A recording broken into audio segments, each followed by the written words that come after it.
The space station Mercy's hand floated silently against the backdrop of stars. Its white hull was marked with bright red crosses, visible from all angles. Dr. Olivia Bennett looked out the viewport at the endless darkness of space and sighed. 3 years of war with the Kreltar Dominion had left her tired, but her hands remained steady. That's what mattered in surgery. "Another transport incoming, Doctor," said Nurse Kyle Watson, checking the monitors. "ETA 5 minutes. Olivia nodded, and pushed a loose strand of brown hair back under her cap. "How many wounded?" 17. "Captain Rivera says 5 are critical." The medical station was never quiet these days. Ever since the Kreltar had pushed into the Arcturus sector, Mercy's hand had been working at full capacity. Still, they managed. That was the point of these stations. Neutral ground where the wounded could receive care protected by agreements that went back to humanity's first contact with alien life. Olivia walked to the prep area and began washing her hands. Around her, the medical team moved with practiced efficiency, readying beds and equipment for the new arrivals. The station housed 300 medical staff and could treat up to 500 patients at once. Today, they were already at 412. "Dr. Bennett, the Nightingale is docking now," announced the station's AI over the intercom. Olivia dried her hands and headed for the arrival bay. Captain Alan Rivera was a good pilot who had transported wounded to the station many times before. His ship, the Nightingale, was a converted cargo vessel now serving as a medical transport. Like the station, it was clearly marked as a non-combat vessel. The docking bay doors slid open and medical teams rushed forward with hovering stretchers. Captain Rivera emerged first, his uniform stained with blood that wasn't his own. "We've got 3 that might not make it to surgery," he said grimly. "Kreltar ambush on Outpost 37. Olivia moved quickly to the first stretcher. A young soldier lay there, face pale and uniform torn away to reveal a chest wound. "This one first," she ordered. "Operating room 2. For the next hour, they worked to stabilize the incoming wounded. Olivia was checking a soldier's vital signs when the station shuddered. "What was that?" she asked, steadying herself against a biobed. The lights flickered, and then the station's AI spoke with unexpected urgency. "Warning. Unknown vessels approaching. They are not responding to hails." Captain Rivera rushed to a viewport. "Those are Kreltar warships," he said, his voice tight with disbelief. "What are they doing here? They know this is a medical station." The station shuddered again, more violently this time. Emergency lights flashed on as the regular lighting failed. "All personnel, we are under attack," the AI announced, its voice eerily calm. "This is not a drill. Proceed to emergency evacuation points." Olivia stared at Rivera in shock. "They can't be attacking us.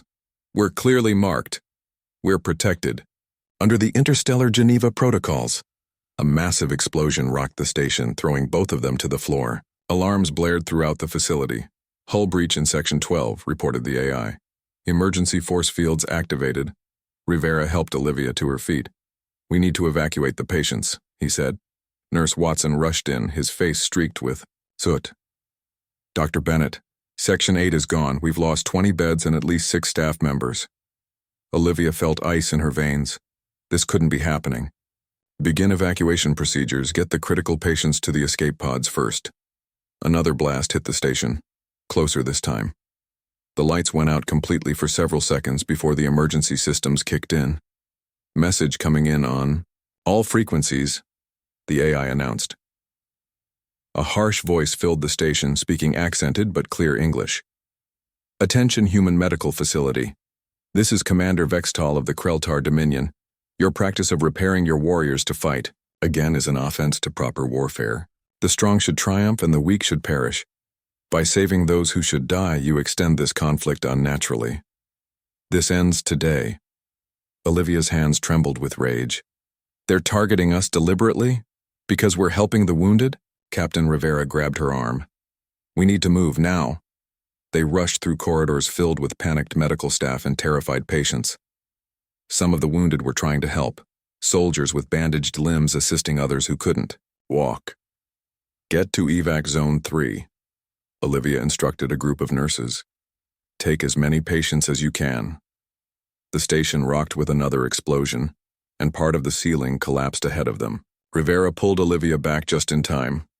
"We need another route," he said, coughing in the dust. They turned down a side corridor. Through the viewports, they could see Kreltar battleships firing methodically at the station. Each shot was precise, deliberate. "They're targeting the life support systems," Rivera realized with horror. They reached the emergency communication center, where Major Carl Dunham was trying to call for help. "This is Medical Station Mercy's Hand, declaring emergency. We are under direct attack, requesting immediate assistance from any UEDF vessels in range." Olivia joined him at the console. "Any response?" "The nearest combat vessels are 20 minutes out," the major said grimly. "We may not have that long." The station's AI spoke again. "Warning. Structural integrity at 47% and falling. Estimated time to catastrophic failure, 12 minutes. Olivia activated the station-wide communication system. "All personnel, this is Dr. Bennett. Abandon all non-essential procedures. Get yourselves and as many patients as possible to escape pods immediately." Another blast hit, closer than ever. The console in front of them exploded in sparks, throwing Major Dunham backward. Rivera rushed to help him, but it was clear the man was dead. "We need to go," Rivera said, pulling Olivia away from the body. They made their way to Evacuation Zone 2, where medical staff were loading patients into escape pods. Each pod could hold 8 people and had basic medical equipment. "Dr. Bennett," called Nurse Watson. "We've got 5 more pods here." Olivia did a quick count. There were at least 50 people in this section alone. "Start with the critical cases, then medical staff with specialty skills."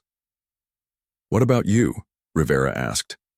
"I'll go when my patients go," she answered, helping a wounded soldier into a pod. The station shuddered continuously now.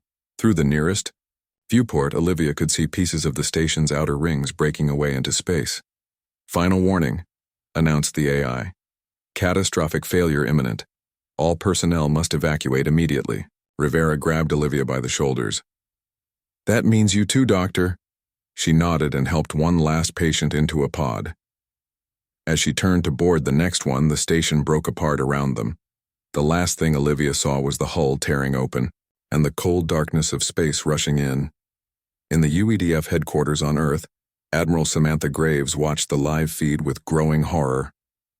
The destruction of Medical Station Mercy's Hand was being broadcast across all channels.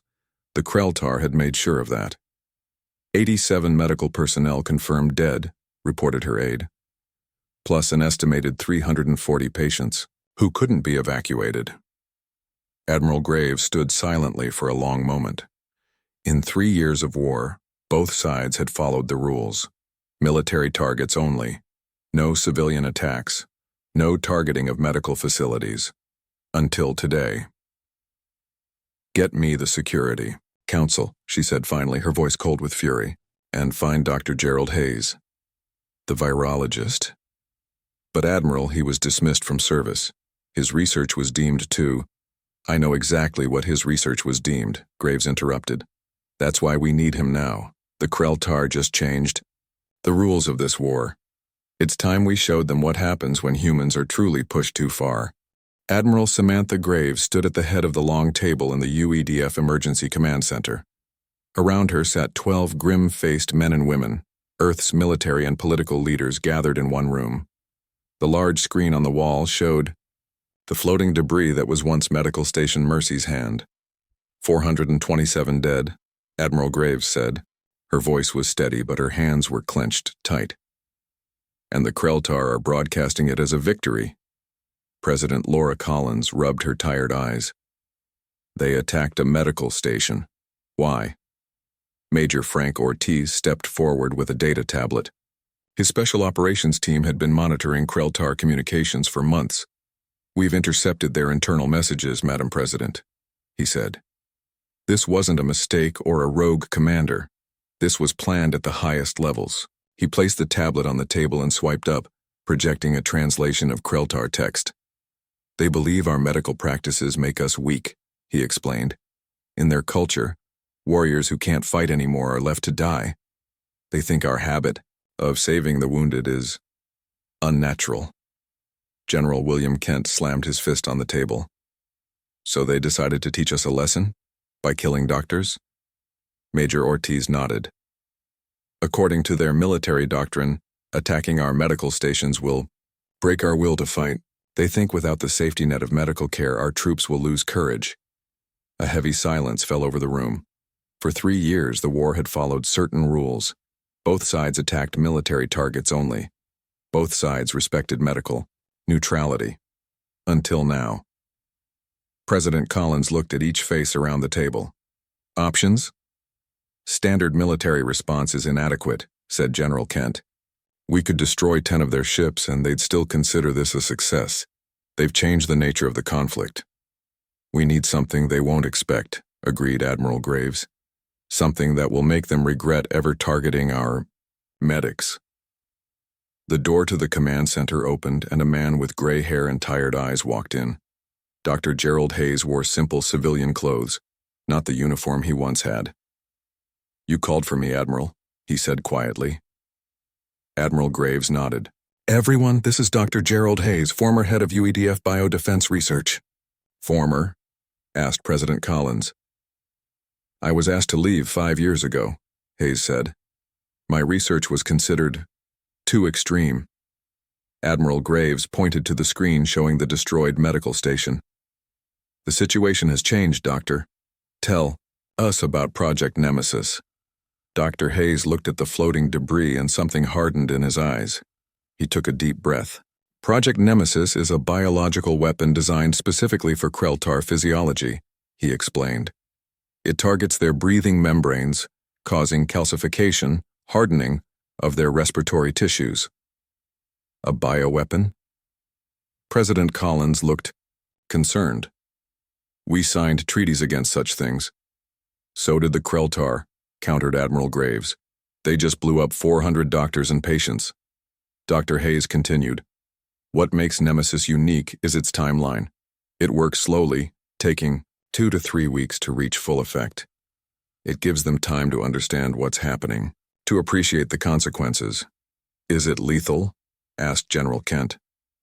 Eventually, yes, Hayes replied. Unless they receive the antidote, which we also developed. Major Ortiz leaned forward. Can it be deployed covertly? Without them knowing it. Was us? Hayes nodded. It's designed to spread through their air filtration systems. Their ships would carry it from world to world. President Collins stood up and walked to the window overlooking the city below. Families lived there. Children who had never known a world without the Kreltar War. How many would die? She asked without turning around. Dr. Hayes looked down at his hands. Without the antidote, millions, maybe more. And with the antidote, minimal casualties. The early stages are reversible. The president turned back to face the room. So we would have the power to save them, after we've shown them what we could do. Exactly, said Admiral Graves. We show them the cost of breaking the rules of war. The debate lasted for hours. Some argued that using a bioweapon would make humanity no better than the Kreltar. Others insisted that an overwhelming response was the only language the aliens would understand. Dr. Nicole Morris, who now ran the UEDF Biodefense Division, was called in. She had once worked with Hayes before. His dismissal. Can you get Project Nemesis operational? Admiral Graves asked her. Dr. Morris glanced at Hayes. The research was archived, not destroyed. With Dr. Hayes's help, we could have it ready in less than a week. And the deployment? Asked Major Ortiz. We would need a small team, Hayes said. They would have to infiltrate a major Kreltar supply hub. From there, the pathogen would spread throughout their fleet automatically. The room fell silent again. President Collins looked at each face, seeing the pain and determination there. We will take a vote, she announced. This decision must be shared. One by one, they voted. The final tally, 7 for deployment, 3 against. Dr. Hayes, Dr. Morris, the president said solemnly, you have authorization to prepare Project Nemesis. Major Ortiz will handle the deployment strategy. As the meeting broke up, Admiral Graves approached Dr. Hayes.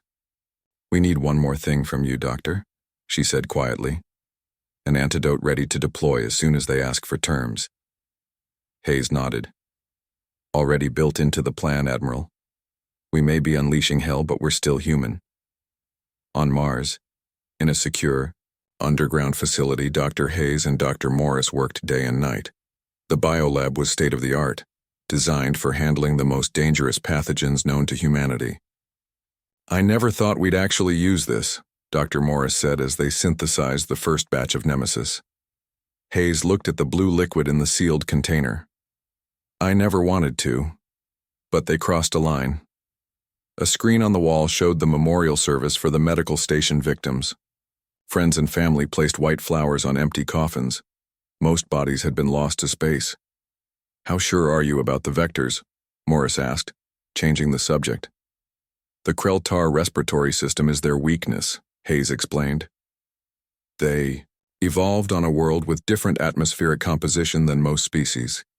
It makes them strong in some ways, vulnerable in others." He pulled up a holographic model of Krell-Tar biology. Their breathing happened through semi-permeable membranes along their necks and upper torsos. "Nemesis binds to these tissues," he continued. "Day by day, breath by breath, the membranes harden. First, they'll feel shortness of breath during exertion, then during normal activity. Finally, they won't be able to breathe at all." Dr. Morris shivered. "And they'll know it was deliberate." "Yes," Hayes said simply. "They'll know."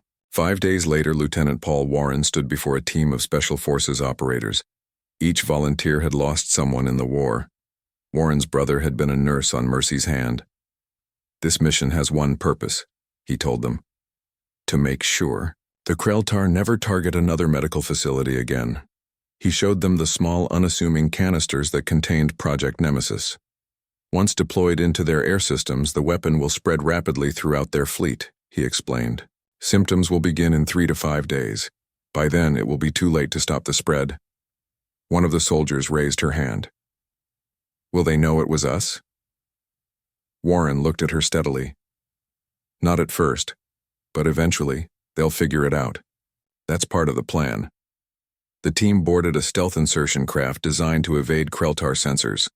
As the ship prepared for launch, Lieutenant Warren touched the photograph of his brother tucked inside his uniform pocket. "This is for you, Joe," he whispered, "and for all the healers they thought made us weak." The stealth ship carrying Lieutenant Paul Warren and his team dropped out of faster-than-light travel at the edge of the Proxima system. Ahead of them floated the massive Krell-Tar supply station. It looked like a metal spider with dozens of arms, reaching out into space. Ships of all sizes docked at these arms, taking on fuel, food, and other supplies before returning to the war. "All systems dark," whispered the pilot, Sergeant Lisa Reyes. "Running on minimal power." Warren checked his tactical display. The Krell-Tar had 20 patrol ships circling their station. Each one could destroy the humans' small vessel with a single shot. "We'll approach from below," Warren decided. "Their sensors are weakest on the ventral side." The team consisted of 6 people: Warren, Reyes, and 4 special operators trained for the most dangerous missions. Each wore a sealed environmental suit that would protect them from their own weapon. In the cargo hold, 5 small canisters held Project Nemesis.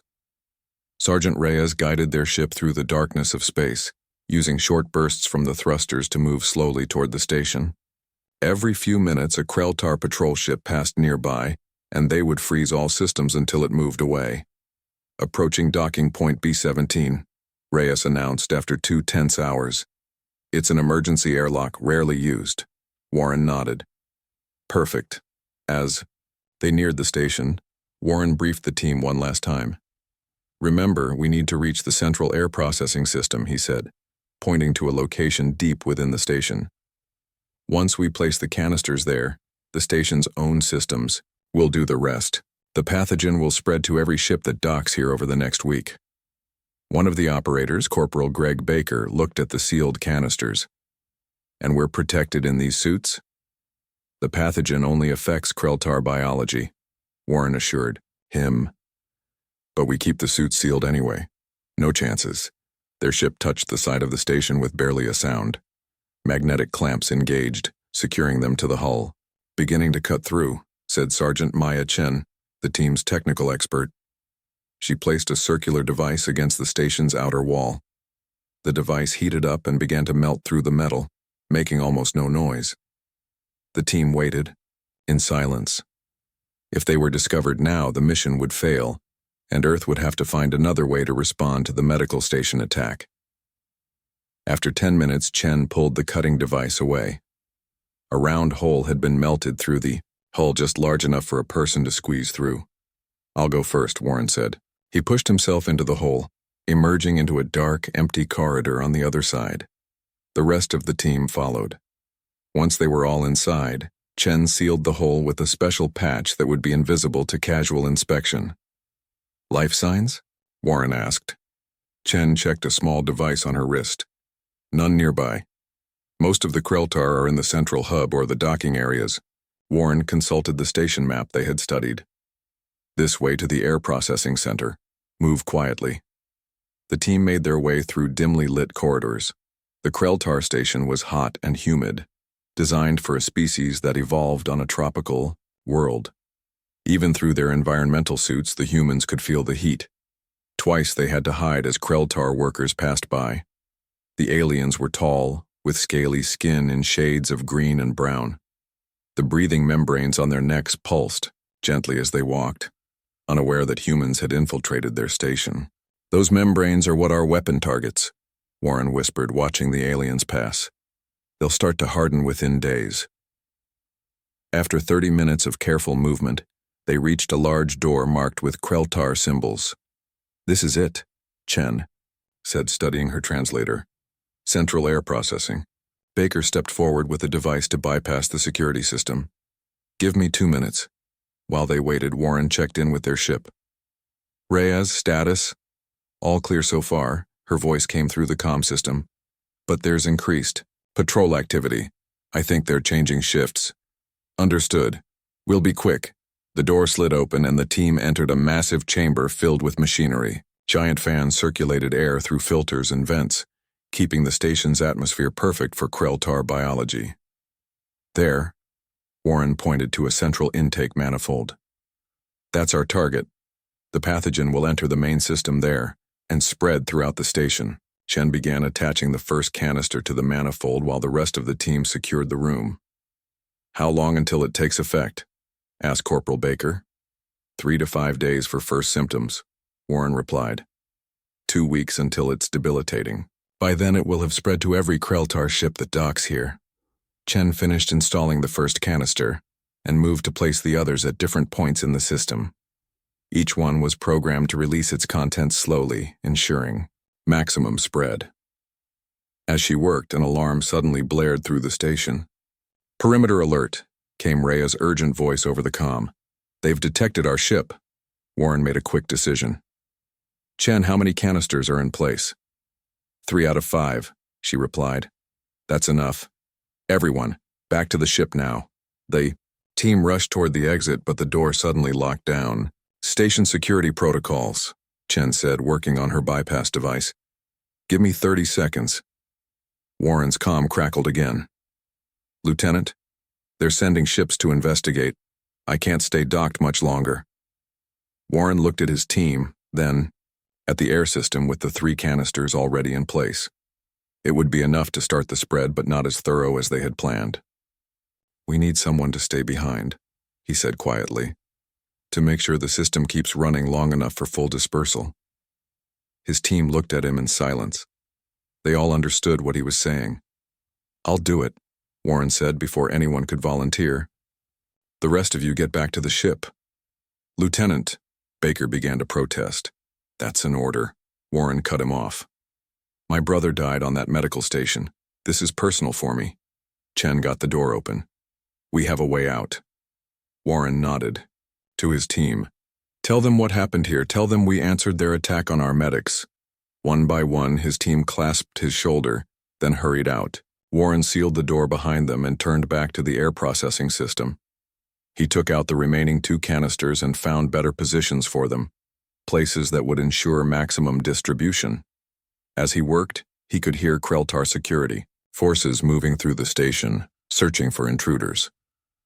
Warren activated each canister, watching as they began to release an invisible mist into the air system.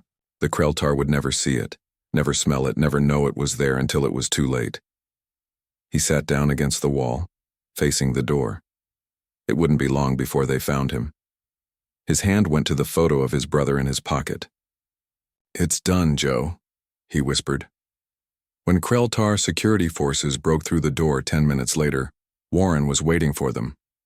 He had destroyed his comm and any evidence of what the canisters were for. To the Kreltar, they would look like simple human devices, perhaps bombs that had failed to detonate.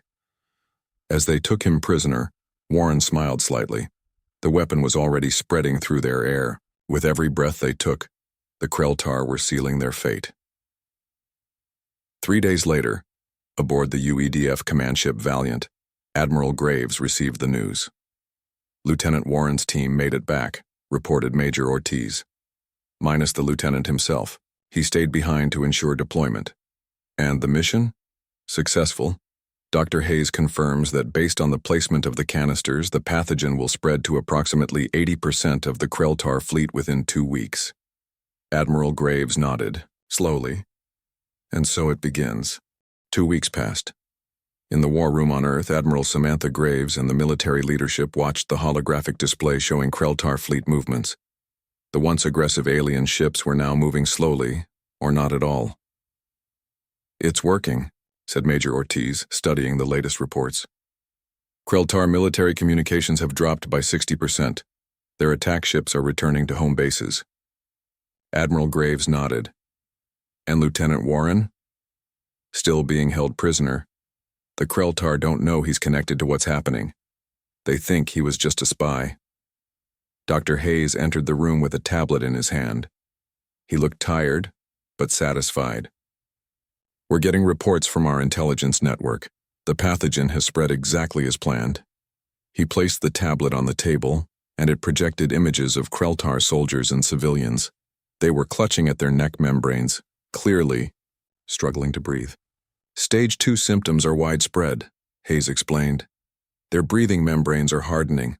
Right now it feels like trying to breathe through a straw. In another week it will be like breathing through a coffee stirrer. After that..." He didn't need to finish the sentence. President Collins looked at the images with mixed feelings. Have they made the connection yet? Do they know it's us? "They're beginning to," said Major Ortiz. "Their scientists have identified it as a human-made pathogen, but they don't understand how it spread so quickly or why it targets only their species." "And our antidote?" asked the president. Dr. Hayes nodded. "Ready for distribution whenever you give the order. 1 dose reverses the effects if given before the final stage." Admiral Graves studied the map, watching as Kreltar ships limped back to their bases. "We should wait until we receive a formal communication. Let them come to us. That could be days," Dr. Morris pointed out. "Thousands more will suffer." "That's the point," Graves said firmly. "They need to understand the consequences of what they did." The next day, the first message arrived. It was from Admiral Voskar, the Kreltar military leader who had ordered the attack on Mercy's hand. "Humans," his translated message began, "our people are sick with an unknown illness. If you have medical knowledge of this condition, we request your assistance. No admission of wrongdoing, no mention of the medical station, just a request for help." President Collins read the message twice. Not good enough, she decided. No response. 3 days later, a second message arrived. The Kreltar admiral looked noticeably worse. His neck membranes were visibly hardened, and his breathing was labored. "Humans," he rasped, "we believe this illness affecting our people is of human origin. If this is warfare, it violates interstellar conventions. We demand you cease this attack and provide treatment." Again, no mention of their own violation. No acknowledgement of the medical station attack. Admiral Graves sent a simple reply. The UEDF does not target medical facilities, unlike some. On Earth, public opinion was divided. Many humans felt the Kreltar were getting what they deserved. Others worried about the ethics of biological warfare, even against an enemy that had broken the rules first. Commander Patricia White, one of the few survivors from Mercy's hand, had been recovering in a military hospital. When she learned of Project Nemesis, she asked to speak before the Security Council. Admiral Graves visited her before the hearing. "Are you sure you're up for this, Commander?" White nodded. She still had burns across half her face from the station. Explosion. "I need to speak for those who can't." Later that day, Commander White sat before the Security Council in her medical uniform. The room fell silent as she began to speak. "I was the senior medical officer on duty when the Kreltar attacked. Mercy's hand," she said, her voice steady despite her injuries. "I watched as they deliberately targeted a facility clearly marked as medical. I saw my colleagues and patients die." She paused, looking at each council member. "You have responded with a weapon that causes the same kind of suffering our people endured. I understand the desire for retribution, but there's something you should know about the final moments on Mercy's hand." The room was completely silent as she continued. "We had 3 Kreltar prisoners in our medical bay, wounded soldiers we had picked up from a damaged ship. When the attack began, our doctors didn't abandon them. Dr. Bennett spent her final moments trying to get one of them to an escape pod. Tears formed in her eyes, but she continued. We treated them because that's what medical personnel do. We don't ask which side someone is on when they're wounded. We heal. That's our strength, not our weakness." She looked directly at President Collins. "If we have an antidote, we should offer it. Not without conditions, but we should offer it. Otherwise, we become what they thought we were." That night, a third message arrived from Admiral Voskar. The Kreltar leader could barely speak. His neck membranes were almost completely hardened. "Humans," he wheezed, his translator struggling with his labored speech. "We acknowledge our error in targeting your medical station. We did not understand. We offer unconditional surrender and request medicine for our people." President Collins called an emergency meeting of the Security Council. The debate lasted for hours. Some argued that no mercy should be shown to those who had shown none themselves. Others, led by Commander White, insisted that providing the cure would prove humanity's true strength. Finally, President Collins made her decision. "We will provide the antidote," she announced. "But with conditions. All Kreltar forces will withdraw from human space immediately. War criminals, including those who ordered the attack on Mercy's hand, will face trial before an interstellar tribunal, and a new treaty will be signed, with explicit protections for medical personnel and facilities." Dr. Hayes was ordered to prepare the antidote for distribution. As he worked in his lab, he wondered if they were making the right choice. "Second thoughts, Doctor?" asked Dr. Morris, noticing his hesitation. Hayes shook his head. "I created both the weapon and its cure for a reason.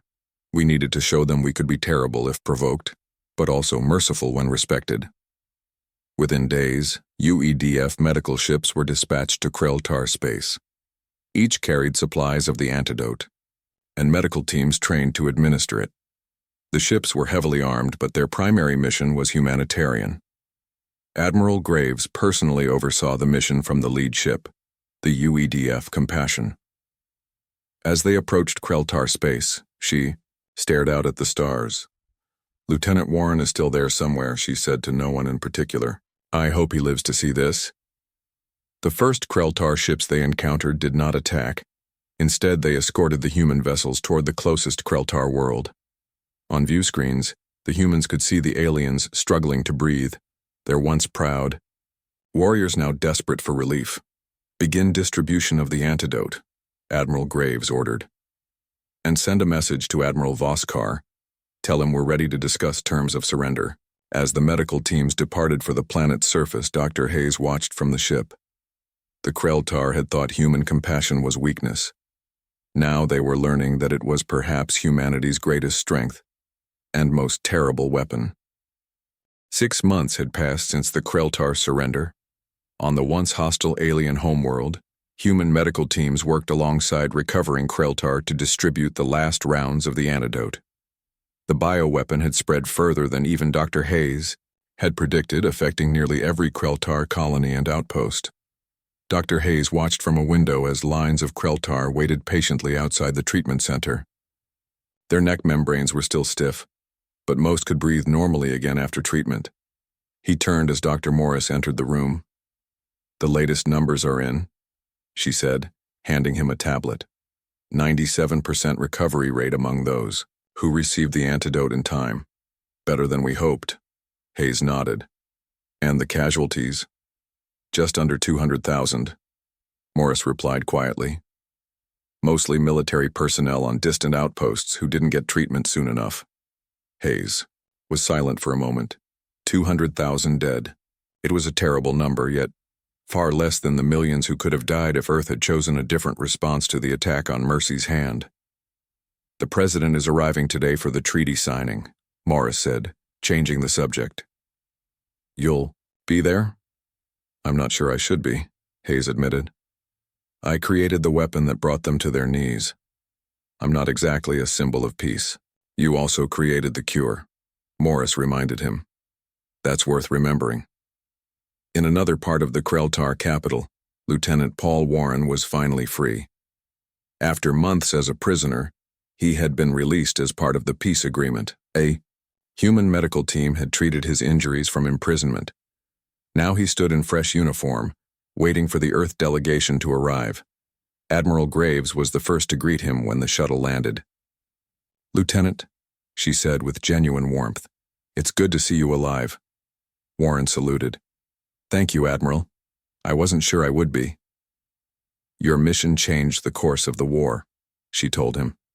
"Though I understand you never revealed your true purpose even under Kreltar interrogation." "They thought I was just a spy," Warren said.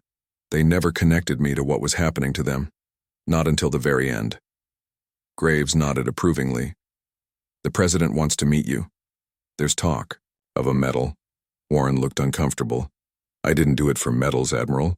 I did it for my brother, for all of them on Mercy's hand." "I know," she said simply. "That's why you deserve one." The treaty signing was held in the Grand Hall of the Kreltar High Council. Once a place of war planning, it now hosted the most significant peace accord in human Kreltar history. President Collins represented Earth, while a frail but recovering Admiral Voskar represented the Kreltar Dominion. The once proud alien commander had been among the hardest hit by the pathogen, perhaps because he had been at the center of their military operations where it had first spread. "Today we formalize what both our species have learned at great cost," President Collins said, addressing the gathered delegates. "That strength comes in many forms, and compassion need not be weakness." The treaty included unprecedented protections for medical personnel and facilities. It established that attacks on healers of any species would be considered the gravest of war crimes. It also created a joint human Kreltar medical exchange program. When it came time to sign, Admiral Voskar spoke in a voice still rough from his illness. "My people believed that your practice of healing the wounded was a flaw," he said. "We thought it made you soft. We were wrong in ways we could not imagine." He looked at the human delegation with new understanding. "Your healers are your strength. By saving lives, they allowed you to take risks we could not. By showing mercy, they gave you a weapon we had no defense against." After the ceremony, Dr. Hayes found himself face to face with a Kreltar scientist who had helped distribute the antidote. "You created both the weapon and the cure," the alien said, its translator conveying the complex mix of emotions. "My people do not know whether to fear you or thank you." "Neither," Hayes suggested. "Just understand us better." The Kreltar scientist tilted its head, a gesture Hayes had learned meant thoughtful consideration. "We did not believe a species could be both merciful and terrible. We understand now." 1 month later, a new station was unveiled where Mercy's hand had once floated. It was larger, better protected, and served as both a medical facility and a memorial. Its name was displayed, in both human and Kreltar script, Nemesis Mercy. Commander Patricia White, now fully recovered from her injuries, was appointed as its first director. At the opening ceremony, she stood with both human and Kreltar medical staff at her side. "This station serves as a reminder," she said to the assembled crowd. A reminder that even in war there are lines that should never be crossed, but also a reminder that healing can follow even the deepest wounds. Among the medical staff was a Kreltar doctor who had studied human medicine since the peace. It had been unheard of before the war, but now the aliens were eager to learn human medical techniques. In a quiet moment during the ceremony, Lieutenant Warren approached Commander White. "Do you think it will last?" he asked, looking at the humans and Kreltar working side by side. "This peace?" White considered the question. "I think they learned something about us they won't forget. That our compassion isn't a weakness to exploit. It's a strength they didn't understand." Warren nodded slowly. "My brother used to say that being a medic in wartime was the hardest job because you had to care for everyone equally. I didn't really understand what he meant until now." Later that day, Admiral Graves and Dr. Hayes stood at a viewport looking out at the stars where the old medical station had been destroyed. "We've received requests from 3 other species for diplomatic relations," Graves informed him. "Word has spread about what happened with the Kreltar. Apparently we've made quite an impression." Hayes raised an eyebrow. "They're afraid of us now?" "Not just afraid," Graves corrected. "Respectful. They see a species that can unleash hell when provoked, but chooses mercy when given the chance. That's a powerful reputation." "What will you tell them?" "The truth," she said simply. "That humanity values life, especially those who heal. That we will defend our medics with everything we have. And that any species who respects that basic principle will find us to be the best of friends." Hayes looked back toward the new station, where human and Kreltar healers work together to save lives. "And those who don't?" Admiral Graves's expression hardened just slightly. "They will find us to be the worst of enemies." As if to emphasize her point, a Kreltar ship arrived, carrying wounded from an accident on a nearby moon. The new station immediately dispatched shuttles to help human and Kreltar medics working together. The message had spread throughout the galaxy. Attack Earth's medics, and they will unleash their worst. Respect them, and they will share their greatest gift. The power to heal.